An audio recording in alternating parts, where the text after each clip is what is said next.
Salam uşaqlar, bu gün sizinlə Atropatena dövlətinin video izahına baxacağıq. Deməli, Atropatena dövləti haqqında keçən dəfə video izahda belə bir mahiyyət dedim ki sizə.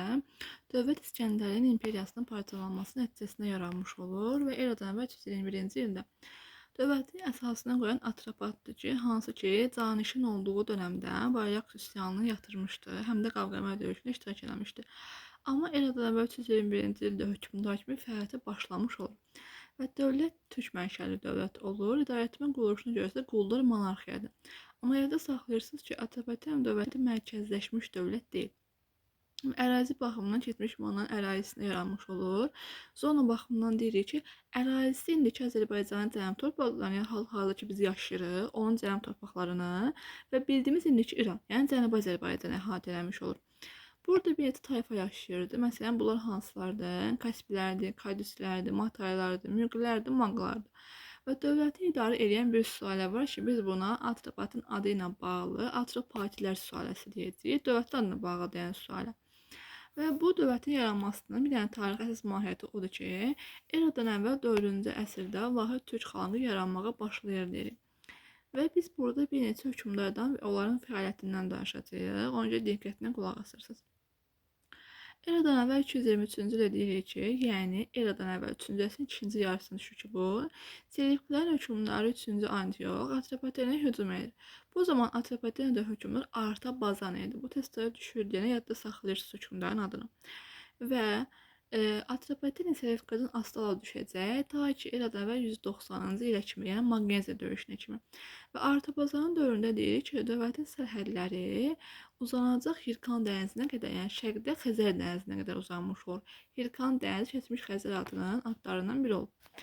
Daha sonradan danışırıq. Deyirik ki, eradan əvvəl 190-cı ildə Magnesiya döyüşü baş verir və bu döyüş Romanın Selevkilər arasında olduğu üçün deyirik ki, Roma burada qalib gələcək, Selevkilər məğlub olacaq. Və bundan sonra Atropatena Selevklərin asılılığından çıxacaq və Selevkilər deyirik ki, Atropatenanın cənub qonşusu olub.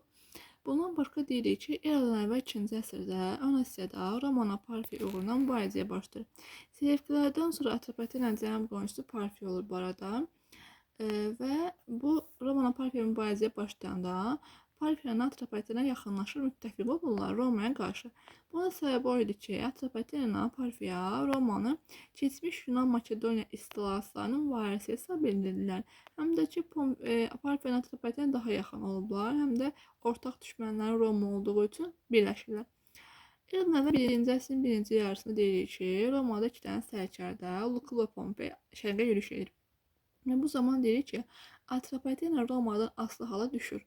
Amma tam asılı olmur. Yəni öz daxili müstəqilliyini qoruyub saxlaya bilir. Çünki dövləti öz hökmdarları idarə edirdi. Və eradan əvvəl 1-ci əsrin ortalarında Parfiyanın Atropatena yaxınlaşır və eradan əvvəl 53-cü ildə deyirik ki, Kariya döyüşündə Krasın başçılıq etdiyi Roma ordusu Parfiya tərəfindən məğlub edilmiş olur. Yəni ki, baxın, burada 3 dənə döyüş var. Eradan əvvəl 53, eradan əvvəl 38, eradan 36. Burada tərəflər Parfiya Atropatena müttəfiq Roma qarşı tərəfdir. Döyüşlərdə kim qalib gəlir, kim məğlub olur, necə yadda saxlayırsınız. Romanın mayak kimi götürücüsü qoyursunuz bir qırağa. Deyirsiniz ki, Roma 53-də məğlubdur, 38-də qalibdir, 36-da məğlubdur. Yəni yuxarıdan aşağıya döyüşləri düzürsünüz və Romanı götürüb müqayisə edirsiniz. Və eradan əvvəl 36-cı il döyüşü Fraspa döyüşü adlanmış olur. Testlər çox düşür Fraspa döyüşü. Fraspa şəhəri Atropatenin qışı qamətgah olub burada, onu da qeyd edək. Və Romalılar Fraspanı mühasirəyə alır, amma tuta bilmirlər. Baxın, testlərdə sizin qarşınıza düşəcək ki, Antoni Fraspa şəhərini tutur, amma məğlub olur. Amma yanlış fikirdir. Mühasirəyə alır, amma tuta bilmir və geri çəkilməyə məcbur olur. Bəs Fraspa döyüşü zamanı hökmdar kimdir? Artabazdır. Bu testlərə düşmüş olub, bunu yaddan çıxarmırsınız. Bəs Fraspadan sonra nə baş verir? Deyirik ki, Atropatena Parfiyanın arası pozulur. Yəni, bunlar müttəfiqlik münasibətləri dağılır. Səbəbi də odur ki, Parfiya Atropatena işğal eləmək istəyir. Bu testlərdə var. Ona görə Artabaz Roma İmperatoru Oktavianla əlaqə yaradacaq və oğlu Ayrabarzanı Romaya göndərəcək. Ayrabarzan da 10 il Roma ərazisində yaşayır. Ayrabarzanın sonradan hakimiyyətə gəlməsinə Oktavian kömək edəcək. Həmçinin Oktavianla bağlı deyirik ki, o Azərbaycanın Kiçik Asiyada yaşayan ermənilər üzərində hakimiyyət verəcək ki, Azərbaycan 10 ilə yaxın bir müddətdə, hətta daha çox, həmin ermənilər üzərində hakimiyyət qurmuş olacaq. Və eramızın 20-ci ilində Atropatenlərin son nümayəndəsi Ayra Vast vəfat edəcək və Atropatenlər müstəqil dövlətinə son qoyulacaq və bundan sonra dövlət idarə olunacaq Parfiya şərqləri tərəfindən. Ta ki Parfiya süqut edənə qədər, yəni 224-ə qədər. Gəlirəm təsərrüfat həyatına və şəhərlərdən danışacağam sizə. Təsərrüfat baxımından hər bir şeylə məşğul olur təbii ki, yəni bu müəyyən bir şeydir. Amma bunlar atçılıqla da məşğul olurlar, manna kimi. Amma bunların atlarına Çində səma atları deyirlər. Baxın, Mannadakı Subi vilayəti atçılığına məşhurdur. Onu qarışdırmırsınız ha. Atropaten atlarını biz Çamanda səma atları adlandırırıq. Ticarətdə puldan istifadə ediblər bunlar, amma ən çox İskəndər adında kəsilmiş pullardan istifadə olunub deyirik. Hərbi işdən çox media yaxından istifadə olunur. Biz buna nafta deyirik.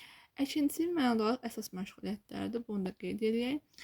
Və ikinci, üçüncü əsrlərdə quldarlıq böhran yaşayır. Quldarlıqla bağlı bir şey deyim sizə. Bizim Azərbaycan dövlətlərində, yəni Mannadır, Azərbaycandır, Albaniyadır, bunlarda qul əməyindən geniş istifadə olmuyor. Ümumiyyətlə Azərbaycanda quldarlıq zirvəyə çıxmayıb.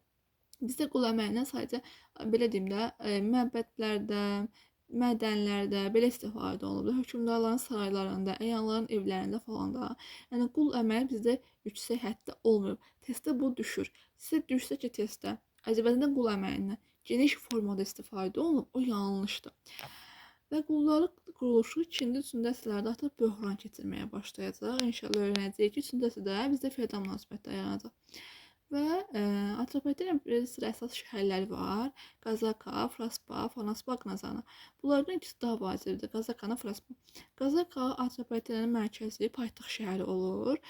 Fraspa isə onun qış iqamətgahıdır. Qazakana bağlı onu yadda saxlayırsınız ki, əlavə olaraq həm də Zərdüştlük dininin məbədi Qazakada yerləşirdi. Şəhərlərin xüsusiyyəti Albaniyanın eynidir. Deyirik ki, karvan yolları və məbədlərin ətrafında salınırdı, amma hökmdarlar salırdı həmin şəhərləri. Əhali sənətkarlıqla, ticarətlə, əkinçi və maldarlıqla məşğul olurdu. Tikintidə bunlar da kirəmitdən, həmçinin ağır sütunlardan istifadə olunurdu. Dinlə bağlı nə deyirik? Dini baxımdan bunlar Zərdüştlərə sitayiş edən atəşpərəstliyə. Bunlar İslam anlayışlardır, bu sizi qarışdırmaz. Zərdüştlük məbədi bayaq dediyim Qazaka şəhəridir və Zərdüştlük dininin yaradıcısı Zərdüşt peyğəmbər olur. Eradan əvvəl 7-ci əsr, 6-cı əsrdə yaşayıbdır, 7-6-cı əsrlərdə. Və Zərdüştlüyün kitabı, müqəddəs kitabı Avestadır. Avestanı İskəndər demişdi ki, 331-ci il Qavqamela döyüşündən sonra Persepola gələndə yandırmışdı. Həmin Avesta 12 min inək dərisi üzərində yazılmışdı və Zərdüştlükdə belə bir mahiyyət var idi ki, onlar xeyrin şər üzərində qələbəsinə inanırdılar. Xeyr Allahı bunlarda hörmüz idi, şər Allahı əhrimən idi. Onlar həmişə deyirdilər ki, işıq qaranlığın üzərində, xeyir şərin üzərində həmişə qələbə çalacaq. Bu Zərdüştlə bağlı hal-hazırda İranda, bir də Hindistanda deyirik ki, insanlar bu dinə sitayiş edirlər. Və Avesta kitabı ilə Avropanı kim tanış edir sualı çıxır ki, deyir ki, 1777-ci ildə anket edilib öyrən, Avesta kitabına qalğana rast gəlmiş olur və apar onu fransız dilinə çap elətdirir Avropada və Avropa məhz bu şəxsə görə deyir ki, həmin kitaba tanış olmuş olacaq. Daha sonra deyirəm ki, Yunan mədəniyyətinin təsiri, yəni elli mədəniyyətin təsiri həm Atropatenlərdə də olub, həm də ki, Albaniyada olubdur. Bunu bizə nə sübut edir? Deyirik ki, əhali Yunan tanrısına sitayiş edib, bu biri. Çerifto məbədini inşa edilər. Bu Çerifto məbədi Yunanlarda qəhrəmanlıq tanrısı var idi. Herakl, onun şərəfinə tikilən məbəd idi. Tikintidə kirəmitdən istifadə olunurdu ki, məsələn, bayaq dedim ki, şəhərlərin, evlərin tikintisində həmin kirəmitdən istifadə ediblər. Bu qədər, yəni Atropaten mövzumuzla bağlı hər şeyi qeyd elədim. Əsas həmişə mövzu oxuyanda xarici hücumlar ki dedim, onlara fikir verirsiniz, ərazisinə fikir verirsiniz və ən əsası da Atropatenlə bağlı həmin yürüyüşlər baş verəndə hökmdarlar kim idi? Mütləq ona fikir vermiş olursunuz.